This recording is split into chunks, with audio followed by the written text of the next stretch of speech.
Bienvenido, bienvenida. Si conoces ya alguno de mis cursos, este va a ser relativamente distinto a lo que vengo haciendo hasta ahora. La idea es que en esta ocasión, en vez de centrarme en cosas de programación, voy a hablar de bases de datos. En concreto, esta primera entrega va a ser un contacto con qué son las bases de datos y el planteamiento de cómo va a ser esta serie de vídeos que pretendo con ellos. De modo que la primera pregunta a la que creo es importante responder desde ya es ¿por qué este curso? ¿Por qué algo tan separado de lo que suelo trabajar habitualmente? Pues por una parte, porque durante este curso voy a impartir la asignatura o el módulo de bases de datos y quiero que mis alumnos tengan un material adicional para poder repasar fuera de las clases convencionales. Especialmente en el sentido de que pretendo hacer algo, digamos, distinto a lo habitual. La idea está en que en la gran mayoría de, en mi caso, estudiantes de ciclos superiores que quieren aprender bases de datos, la asignatura se suele estructurar en 3 trimestres. El primer trimestre se aprende a diseñar bases de datos, básicamente se dibuja y poco más durante todo el trimestre. A continuación, el segundo trimestre se empieza a crear esas bases de datos usando lenguajes como SQL y a consultarlas. Y el tercer trimestre se ven detalles un poco más avanzados como PLSQL, algo así como una programación orientada a las bases de datos. Eso, en mi opinión, tiene algún problema. Por una parte, no se cubre SQL tanto como yo creo que debería ser necesario para un técnico superior. Tiene que ser muy experto en SQL, no puede dudar en el mundo real. De modo que yo creo que SQL habría que empezar a verlo cuanto antes en el curso. Y por otra parte hay cosas como el diseño que a final de curso ya casi ni se hacen, con lo cual tienden a olvidarse. De modo que yo voy a ir solapando un poco esos 3 contenidos, sobre todo los 2 primeros, sobre todo el diseño y la implementación, con la esperanza de que las estructuras más habituales estén repetidas muchas veces y estén totalmente asentadas. Eso, claro, eso supone un problema, que es que quizás esto que yo haga no sea aprovechable para todo el mundo, quizás solo sea útil a mis alumnos. Pero por si acaso, en cualquier caso, yo lo dejaré aquí disponible. Si crees que te viene bien, adelante, si no, pues la intención era buena. Entonces, yendo ya a lo que será el contenido del curso, voy a intentar evitar carga teórica en las primeras entregas, iré intercalando pinceladas de teoría, pero por lo menos sí que vamos a comentar un poco el por qué usar bases de datos, por qué no usar un fichero normal. Pues la idea está en que habrá muchos casos en los que no me baste con un fichero de texto en el que yo anote cosas. Por ejemplo, si es algo solo para mí, si son los nombres y los correos y los cumpleaños de mis amigos, quizás sí sea suficiente. Pero no en casos un poco más reales. Si tengo mucha información que manipular, sobre todo si es información que esté enlazada entre ella. De los datos de mis amigos dependan los datos de, por ejemplo, programas que han realizado mis amigos conmigo, cualquier proyecto, cualquier. Lo mismo ocurre si voy a tener que hacer consultas complejas. Si no me basta con saber cuál es el correo de tal persona, sino cuál es el correo de las personas que participaron conmigo en tal proyecto entre tal fecha y tal fecha. Buscar algo así en un fichero de texto es impensable, es muy trabajoso. Y lo mismo ocurre si además tenemos que acceder varias personas a la vez a la información. El control del acceso concurrente, el que varios usuarios accedan a la vez para leer o incluso para modificar, es algo complejo y algo que un gestor de bases de datos sí que va a gestionar mucho mejor que si yo lo hago con un ficherito creado por mí. De modo que sí, en el mundo real hay muchos casos relativamente complejos en los que una base de datos será muy interesante, no para casos sencillos de uso particular. Y entonces, ¿qué bases de datos podríamos usar? Pues para empezar, vamos a hablar de los SGBD, de los sistemas de gestión de bases de datos. En concreto nos vamos a centrar en los relacionales, los SGBDR, en inglés los verán nombrar como DBMS, Database Management System, a los gestores en general, y RDBMS, Relational, a los relacionales. Pero veremos alguna pincelada también de otros no relacionales, como los NoSQL, muy al final del curso. ¿Y cuáles hay? Pues por ejemplo, posiblemente el rey, el más conocido, es Oracle, Oracle. Microsoft tiene también su propia alternativa, que es SQL Server. MySQL, o uno que hereda de él, un tal MariaDB, se usan mucho en servidores de Internet. Porque es de código abierto. MySQL fue el proyecto original. Y cuando lo compró Oracle, el creador original de MySQL creó una variante, lo que llamó MariaDB, un fork, por si acaso Oracle acababa convirtiendo MySQL en un producto comercial y dejaba de ser algo disponible para todo el mundo. Pero hay más, otro muy conocido a nivel comercial, aun siendo de código abierto, es PostgreSQL. Hay otro de pequeño tamaño, que es SQLite, que está incluido en la gran mayoría de navegadores web para la gestión de los marcadores, todas esas cosas, pero que está también incluido en cualquier dispositivo móvil como parte del núcleo de Android.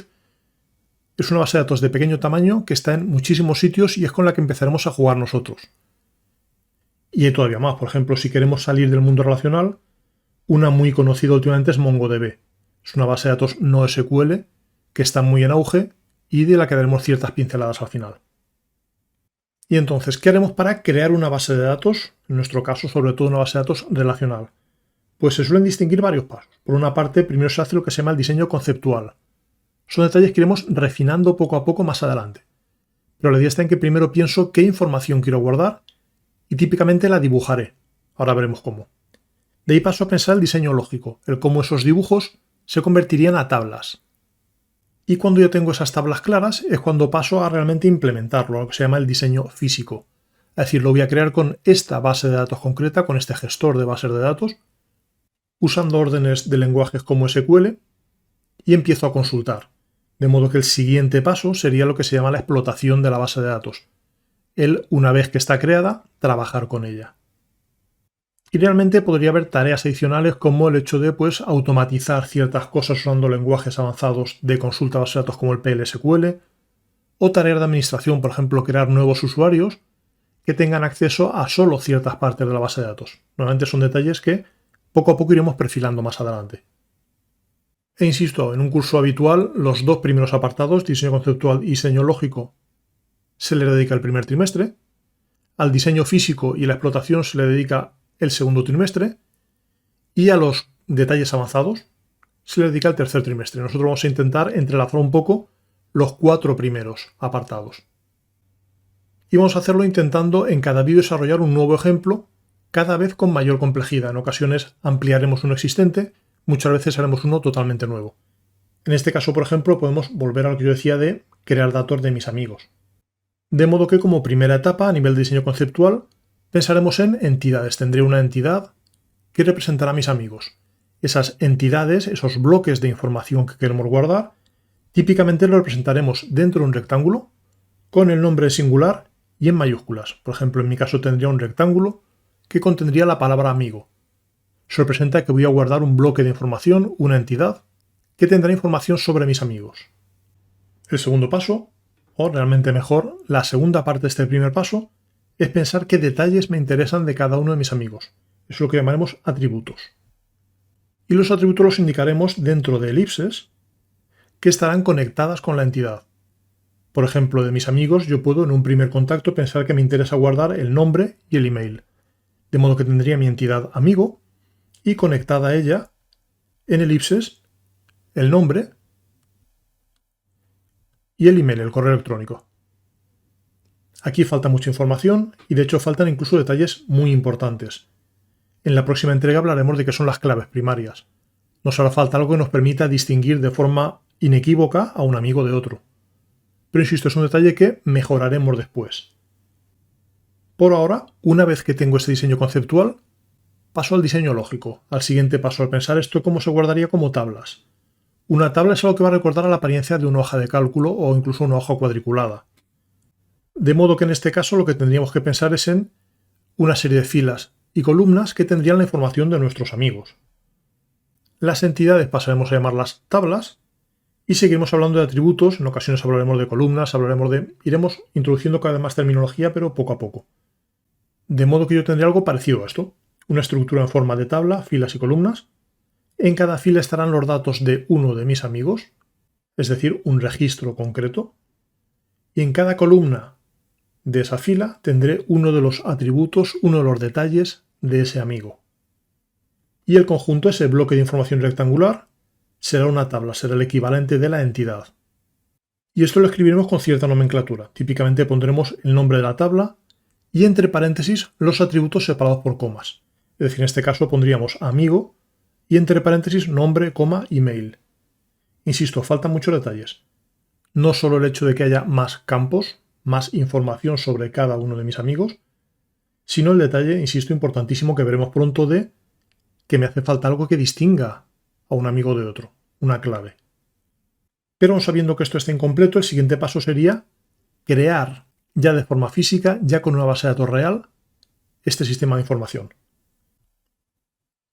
Es decir, pasar al diseño físico. Y nos centraremos sobre todo en el uso del lenguaje SQL. SQL es la abreviatura de Structured Query Language, lenguaje de consulta estructurado. Pues en el lenguaje SQL estándar lo habitual sería comenzar por crear la base de datos que va a tener todas esas tablas o todas esas entidades. Por ejemplo, aquí yo podría pensar en una base de datos que se llame amistades, que tenga esa tabla amigos y quizás otros bloques de información. La orden más habitual sería créate database y el nombre, créame una base de datos llamada, por ejemplo, amistades. En el caso de SQLite, que insisto es un gestor de base de datos multiplataforma y muy compacto, sería .open y el nombre. Y eso creará un fichero que represente a toda la base de datos y que él se encargue de gestionar por mí. Esta es la página oficial de SQLite. Tenemos un enlace directo a la descarga de la última versión. La versión exacta que sea dependerá de en qué momento veas la página comparado con el momento en el que se creó el vídeo. Pero en cualquier caso tenemos aquí arriba también un apartado de descargas, download, en el que tenemos tanto el código fuente como documentación como versiones precompiladas para distintos sistemas operativos. En mi caso yo voy a usar la que pone SQLite Tools para Windows, que será la que tiene la base de datos como herramienta de línea de comandos que yo podré lanzar con doble clic o tecleando su nombre. Y si yo descargo ese fichero zip, lo descomprimo y lanzo el SQLite 3, ya estoy en el entorno de trabajo de SQLite y ahora pondría .open y el nombre de mi base de datos, por ejemplo, insisto, amistades. Por lo general las órdenes de SQL deberán terminar en punto y coma. En este caso, como es una directiva directa de SQLite, no necesitará ese punto y coma. Y el siguiente paso será crear esa tabla de amigos. Para crear la tabla usaremos la orden createTable. Luego indicaremos el nombre de la tabla. Al contrario que en el modelo entidad-relación, que en el diseño conceptual, es habitual que cuando yo creo las tablas, los nombres sean en plural. Veremos por qué dentro de poco cuando empecemos a hacer consultas. Será más natural decir dime de mis amigos los que cumplen esta condición que dime de mi amigo. Será un poco más legible si el nombre está en plural. En este caso diría quiero crear la tabla de amigos con un nombre y con un email y tengo que hacerlo todo bastante cuadriculado. Tengo que indicar qué tipo de datos quiero y qué tamaño quiero. El tipo de datos que vamos a utilizar inicialmente va a ser el tipo de datos varchar. Varchar quiere decir que va a ser caracteres de tamaño variable. Y le indico un límite. Si pongo varchar 50 quiere decir que quiero que me reserve espacio para hasta 50 letras. Pero a la vez le aviso de que puede variar, puede que sean menos. De modo que le estoy pidiendo discretamente que si yo escribo, por ejemplo, solo 20 letras o solo 5 letras en el nombre, intente ocupar menos espacio. Existe un tipo de dato llamado char, y ese sí que reservaría 50 letras. El varchar, insisto, el detalle es que va a intentar ocupar menos si pudiera, va a tener en cuenta que ese tamaño puede ser variable. Pues insisto, mi nombre máximo 50 letras, mi correo máximo 100 letras. Vamos a hacerlo con SQLite. Diría quiero crear la tabla de amigos y entre paréntesis le pongo los detalles. Quiero el nombre, que va a ser texto variable de hasta 50 letras, y quiero el email, ahora ya sin guión y sin nada por el estilo, que también va a ser texto variable hasta 100 letras. Esta orden ya sí es SQL, ya sí que la termino con punto y coma. Y si no protesta, es que lo he hecho bien. Vamos a guardar un par de datos y a ver cómo mostrar esos datos. Para guardar datos en SQL usaremos la orden insert.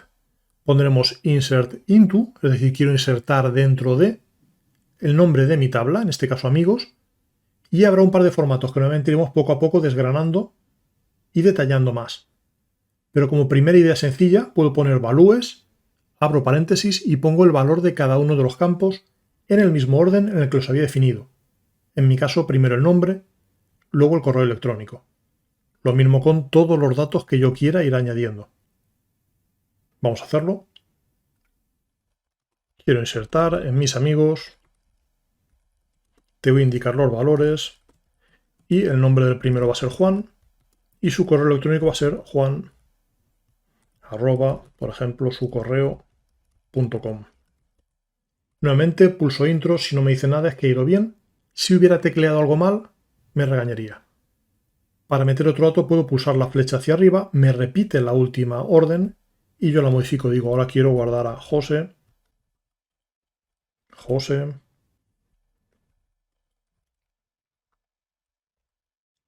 y a Antonio con correo Antonio. Y para mostrar los datos, igual un primer contacto brevísimo que poco a poco iremos refinando mucho más, usaremos la orden select. En su formato más sencillo le diré muéstrame todo lo que hay en mis amigos. Y para eso haremos select, que quiere decir ese obtén datos y muéstramelos, asterisco que querrá decir todo, ya lo iremos refinando, from amigos, desde mi tabla de amigos. Nuevamente lo probamos.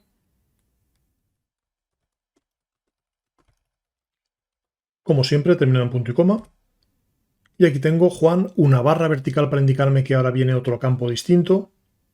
Y su correo que es juan@sucorreo.com. José barra vertical, Antonio barra vertical. Esto se puede sacar más tabulado, más bonito, pero por ahora eso es lo menos importante. Lo importante es ver que hemos creado primero el diseño conceptual de quiero guardar datos de amigos y quiero estos en concreto. Hemos pasado al diseño lógico. Esto se va a convertir en esta tabla con esta información para cada uno de los registros, cada una de las filas. Y luego lo hemos creado con SQL, hemos guardado datos de ejemplo, hemos mostrado esos datos. Y no vamos a profundizar más por ahora. En la próxima entrega hablaremos de claves primarias, sabemos que esto sea un poco más consistente, pero de momento lo ideal es que practiques. Para eso tendrás un primer ejercicio propuesto, que es algo parecido a esto, pero con recetas. Por ejemplo, de cada receta podría guardar información como el nombre de la receta como tal, los ingredientes, un único campo de texto que tenga la lista de los ingredientes, la dificultad de 1 a 5, el tiempo en minutos, los detalles concretos de qué pasos habría que dar para prepararlo. De momento no te preocupes por detalles como que la dificultad o el tiempo debería llamarte la atención que parecen datos numéricos. Pero no hemos hablado todavía de cómo son los tipos de datos numéricos. Puedes hacerlo todo como parchar y poco a poco iremos refinando cada vez más. ¿Qué pasos deberías hacer? Pues ya sabes, por una parte, primero el diagrama entidad-relación. Mostrar la entidad, mostrar sus atributos en elipses. Luego crear un modelo lógico, es decir, tengo mi tabla receta con estos atributos. Y finalmente implementarlo usando SQL. Con el gestor de bases de datos SQLite, añades un par de recetas, muestras las recetas que has añadido.